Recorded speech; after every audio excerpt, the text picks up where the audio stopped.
नमस्कार, मैं हूं रत्ना और आप देख रहे हैं सी न्यूज़ भारत। वक्त हो गया महाराष्ट्र बुलेटिन का। बात होगी अकोला की, जहां बाल विवाह, बाल तस्करी, बाल श्रम और संरक्षण की आवश्यकता वाले बच्चों के विषय पर जागरूकता उत्पन्न की गई है।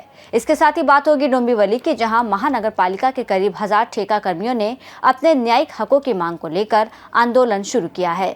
ऐसी तमाम खबरों पर विस्तार से चर्चा करेंगे इस महाराष्ट्र बुलेटिन में। अकोला जिले की पवित्र पूर्णा नदी के जल से शिव भक्त अकोला के प्राचीन जगदीश संस्थान राजराजेश्वर महादेव मंदिर में जलाभिषेक करते हैं। प्रथम श्रावण मास के अवसर पर विदर्भ का प्रसिद्ध कांवड़ यात्रा उत्सव प्रारंभ हुआ। इसमें महिला एवं बाल विकास विभाग, चाइल्ड लाइन, OSC एवं न्याय तक पहुंच परियोजना ISWS अकोला के अंतर्गत राजराजेश्वर महादेव मंदिर में बाल विवाह, बाल तस्करी, बाल श्रम, बाल यौन शोषण के साथ साथ देखभाल एवं संरक्षण की आवश्यकता वाले बच्चों के विषयों पर जागरूकता उत्पन्न की गई। इस कार्यक्रम में टीम ने पुलिस अधीक्षक अर्चित चांडक से भेंट कर चर्चा की। अकोला से कैमरा पर्सन नरेंद्र वढोड़कर के साथ सी न्यूज़ संवाददाता धनराज सबकाल की रिपोर्ट।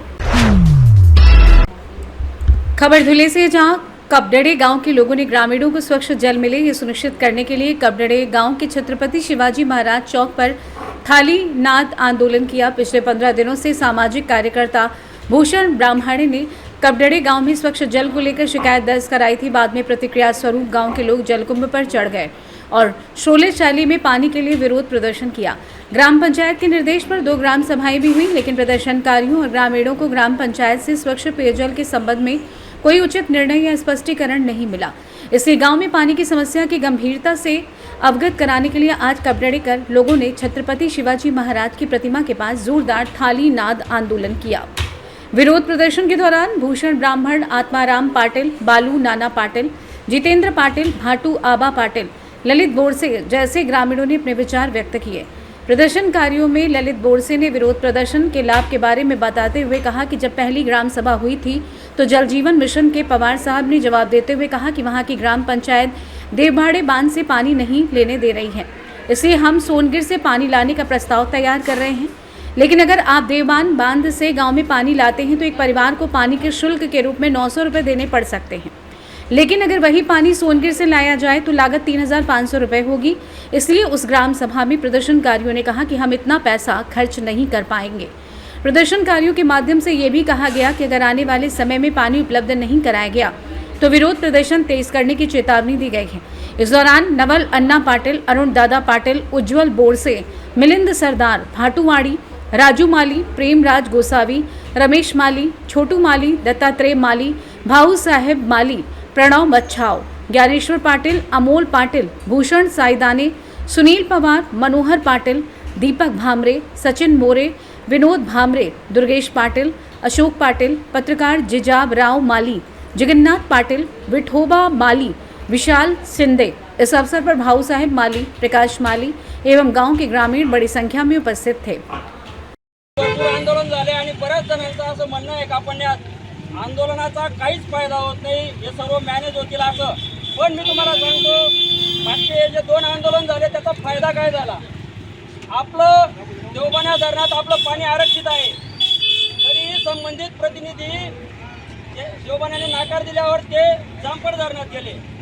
तर आम्ही त्या दिवशी ग्रामसभेत इंजिनियरांना विचारलं, इंजिनियर साहेब, जर देवबाना धरणातनं पाणी आपल्याला मिळालं तर याची आपल्याला पाणपट्टी किती, आणि जर तेच पाणी आपल्याला जामपड धरणातनं मिळालं तर त्याची पाणपट्टी किती? तर त्या दिवशी इंजिनियरांनी सांगितलं, जर तुम्हाला देवबाना धरणातनं पाणी मिळालं तर 900 रुपये आपली पाणपट्टी आपल्याला आकारली जाणार आहे। असं म्हणणं आहे की आपल्याला देवबाना धरणामधून पाणी 12 इंची पाईपलाईन जाऊ देत नाहीये, आणि ती पाईपलाईन जाऊ देत नसल्यामुळे आम्ही असा विचार करतोय ग्रामपंचायत की आम्ही ते डायरेक्ट जामफळ धरणाला जोडावी। आणि इंजिनियरचं असं म्हणणं आहे की जर आपण जामफळ धरणाला ती पाईपलाईन घेऊन गेलो तर आता प्रत्येक कुटुंबाच्या किंवा प्रत्येक व्यक्तीच्यावर पाणी भार म्हणून किमान 3500 रुपये हा खर्च पडणार आहे। हा खर्च परवडणार आहे का आपल्याला? हा, म्हणून आम्ही ग्रामसभेमध्ये सर्वांच्या संमतीने सांगितलं की आमचं जे पाणी आरक्षित आहे ते आरक्षित पाणी ग्रामपंचायतीने देवबाना धरणामधूनच ती पाईपलाईनची व्यवस्था करावी। 6 इंची जिथून आहे तिथून आणि पुढे 12 इंची जोडून ते कार्यान्वित करावी। म्हणजे आंदोलनाचं पहिलं यश आपलं आहे की ते 3500 रुपये आपल्यावर पडणार होता बोजा, तो आपण कुठेतरी थांबवलेला आहे। एकदम ज्या समस्या आहेत सर्व मांडल्या गेल्या आहेत. पण मला या गोष्टीचं नवल वाटतं, एवढे आंदोलनं होऊन सुद्धा आपले पालकमंत्र्यांचं लक्ष नाही किंवा CO सुद्धा या गोष्टीमध्ये लक्ष घालायला तयार नाही किंवा कलेक्टर साहेब लक्ष घालायला तयार नाही. ही मोठी शोकाची काय की आंदोलन त्यांच्यापर्यंत पोहोचलं नाही का? एवढ्या टीव्हीत बातम्या चालू आहे, वर्तमानपत्रात बातम्या चालू आहे, ग्रामसेवक त्यांच्या पद्धतीने काम करतायत, बॉडी म्हणजे माझी मिसेस पण आहे, पण ते त्यांच्या पद्धतीने काम करतायत. कोणतीही सिरियसपणा किंवा गांभीर्य या गोष्टीमध्ये दिसत नाहीत. ते बोले ना दाबा बर का उतरलोय ना मोक्या उतरा. ज्या मार्गावरची योजना मंजूर करायला त्या टाइमला इस्रायल आहेत ना ते आराम करत आणा ना 50-60 लाख रुपया कमिशन काही घर झोपेल पाण्यासाठी जनतेला न्याय मागण्यासाठी किंवा शुद्ध पाण्यासाठी आंदोलन करावं लागतंय. हे कापण्या गावाचा दुर्दैव आहे. कारण या गावामध्ये या गावाची जनता पक्ष कुठलाही असो, सरपंच असो, सदस्य असोत, पंचायत समिती सदस्य असो, ZP सदस्य असोत, आमदार असोत, खासदार असोत, हे प्रतिनिधी निवडण्यासाठी जनतेपुढे येतात आणि तुमच्या काय समस्या आहेत त्या मांडा आणि आम्ही त्या पूर्ण करू. मग आता हे सगळे बॉडी असेल किंवा जे प्रतिनिधी निवडून आलेले आहेत, एवढे आंदोलनं चालू आहेत. गावाला जवळजवळ 20-25 वर्षापासून सुद्धा पाणी मिळत नाही. महाराष्ट्र धुले से सीनियर संवाददाता नीलेश परदेशी की रिपोर्ट। खबर कल्याण से, जहां डोंबिवली में ठेका कर्मचारियों का काम बंद आंदोलन, प्रशासन ने दिया आश्वासन। आज सुबह 4 बजे कल्याण डोंबिवली महानगर पालिका के करीब 1000 ठेका कर्मियों ने अपने न्यायिक हकों की मांग को लेकर डोंबिवली के खम्बालपाड़ा कचरा डिपो पर काम बंद आंदोलन शुरू किया।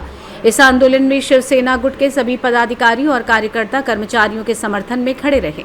पार्टी के जिला प्रमुख दिनेश मात्रे ने कहा कि इन कामगारों पर उपासमारी की नौबत आ गई है, ऐसे समय में उनका साथ देना हमारी जिम्मेदारी और कर्तव्य है। आंदोलनकारी कर्मचारियों की प्रमुख मांग थी कि उन्हें स्थायी किया जाए, उनका बकाया वेतन तुरंत दिया जाए। प्रशासन ने इस पर आश्वासन दिया है कि 15 अगस्त तक सभी योग्य ठेका कर्मचारियों को स्थायी किया जाएगा। उनका जिनका वेतन बाकी है उन्हें वो भी जल्द ही दिया जाएगा।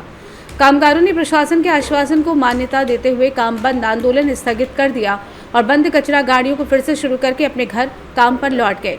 यह आंदोलन ठेका कर्मचारियों के जीवन, रोजगार की स्थिरता और अधिकारियों की दिशा में एक महत्वपूर्ण कदम माना जा रहा है। नमस्कार, माझं नाव अमित राजेंद्र साळवे। मी घनकचरा विभागामध्ये वाहन चालवतो।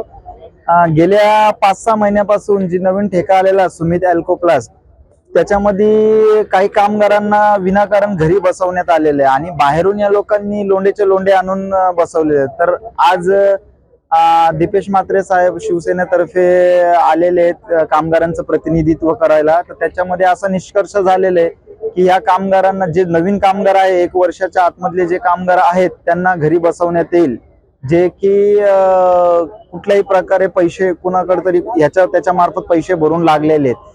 तर जे प्रिन्सिपल नियमानुसार जे जुने कामगार आहे ज्यांनी कोविड मध्ये काम केलेले आहे त्यांना पहिले प्राधान्य द्यावा असे निष्कर्षात आलेले आहे। तर उपायुक्त बोरकर साहेब या विषयावर चर्चा करणार आहेत।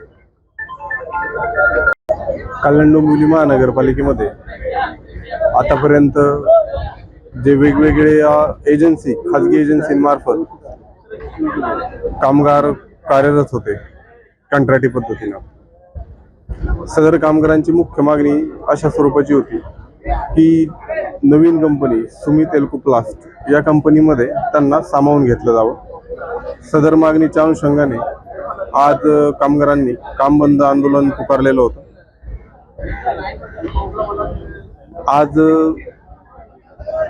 आजच्या या आंदोलनाच्या वेळी सुमित एल्कोप्लास्ट या कंपनीचे संबंधित अधिकारी देखील उपस्थित होते आणि सर्व कामगारांना कंपनीच्या वतीनं आश्वासित करण्यात आलेलं आहे की जे कर्मचारी 1 वर्षापेक्षा अधिक कालावधीपासून कार्यरत असतील त्यांना कंपनी ऑनबोर्ड करणार आहे।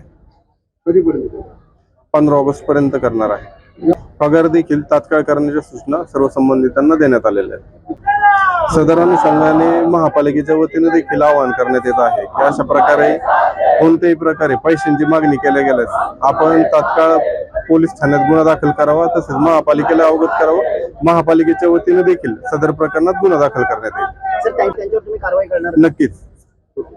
जवळजवळ 1500 कंत्राटी कामगार कल्याण डोंबिवली महानगरपालिकेमध्ये विविध कंपन्यांमध्ये काम करत होते. सुमित कंपनी आल्यापासून याच्यातले जवळजवळ 850 ते 900 मुलं ज्यांना कामावरनं कमी करण्यात आलं होतं त्यांना कामावर घेण्यात आलं नव्हतं.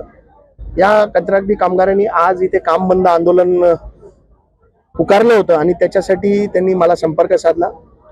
मी कल्याण डोंबिवली महानगरपालिकेचे आयुक्त अभिनव गोयल साहेब, त्याचबरोबर बोरकर साहेब, हर्षल गायकवाड यांना संपर्क साधला आणि आयुक्त असतील किंवा महापालिकेचे अधिकारी असतील यांचा एक पॉझिटिव्ह रिप्लाय की या सर्व कामगार जे आज बाहेर आहेत त्यांना आम्ही 15 ऑगस्टच्या आत या कॉन्ट्रॅक्ट कंपनीमध्ये जे 1 वर्षाच्या अधिक काम करतात त्यांना सगळ्यांना कॉन्ट्रॅक्ट बेसिसवर कामावर घेण्याचं आश्वासन आज दिलेलं आहे आणि त्याबद्दल मी महापालिकेचे आभार मानतो. कारण ही कचऱ्यामध्ये काम करणारी गेल्या 8 वर्षापासून कोविडमध्ये काम करणारे माझे कामगार आहेत.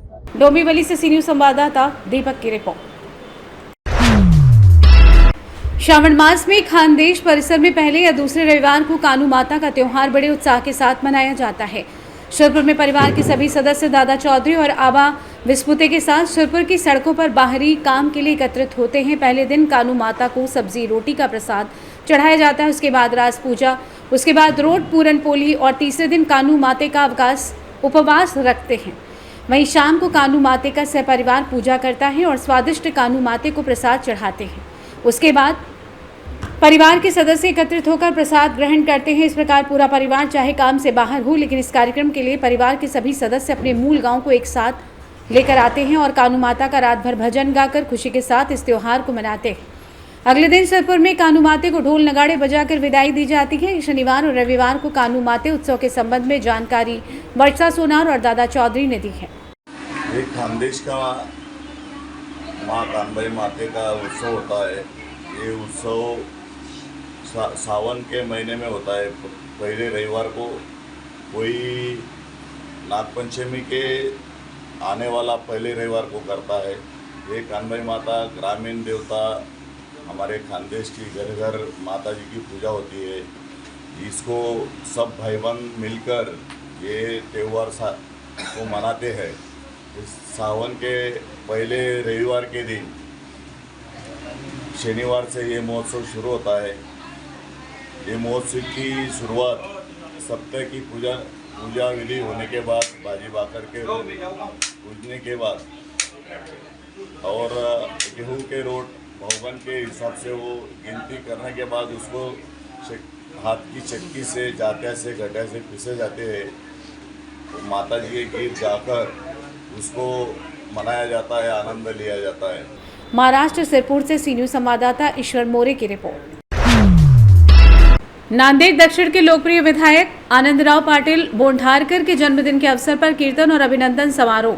नांदेड़ दक्षिण के लोकप्रिय और कर्मठ विधायक आनंदराव पाटिल बोंढारकर के जन्मदिन के अवसर पर शुक्रवार 1 अगस्त 2025 को भव्य कीर्तन समारोह और अभिनंदन कार्यक्रम का आयोजन किया गया है। कार्यक्रम की रूपरेखा सुबह 10:30 से दोपहर 1 बजे तक भव्य कीर्तन समारोह। इस दौरान सुप्रसिद्ध कीर्तनकारों का ओजस्वी कीर्तन होगा, जिसमें उपस्थित लोगों को आध्यात्मिक अनुभूति मिलेगी।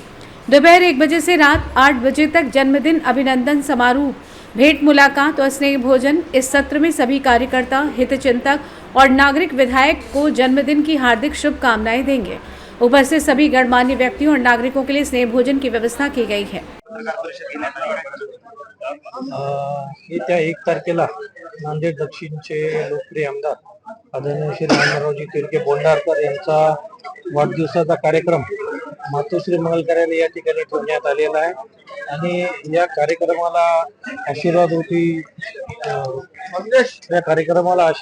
उपस्थिती संत बाबा बलविंद्र सिंहजी महाराज, संत जगदीशजी महाराज, संत समगिरी महाराज, संत श्री गुरुदासजी त्यागी महाराज, साईनाथ महाराज वसमतकर, तसेच संत मच्छिंद्र महाराज, सत्तू महाराज, श्री रावसाहेब महाराज या सर्व प्रमुख संतांची या कार्यक्रमाला उपस्थित राहणार आहे। तसंच या कार्यक्रमाला उद्घाटक म्हणून माननीय आमदार हेमंतभाऊ पाटील, शिवसेनेचे उपनेते, मंत्री, विधान परिषदेचे गटनेते, तसेच कार्यक्रमाला अध्यक्ष म्हणून सन्माननीय माजी मुख्यमंत्री अशोकरावजी चव्हाण साहेब, कार्यक्रमाला प्रमुख उपस्थिती म्हणून नांदेड जिल्ह्याचे आमदार माननीय प्रतापरावजी पाटील चिखलीकर साहेब या ठिकाणी उपस्थित राहणार आहे. महाराष्ट्र नांदेड़ से सी न्यूज संवाददाता भारत वानरे की रिपोर्ट। फिलहाल इस बुलेटिन में बस इतना ही। देश और दुनिया की तमाम बड़ी खबरों के लिए आप देखते रहिए सी न्यूज़ भारत।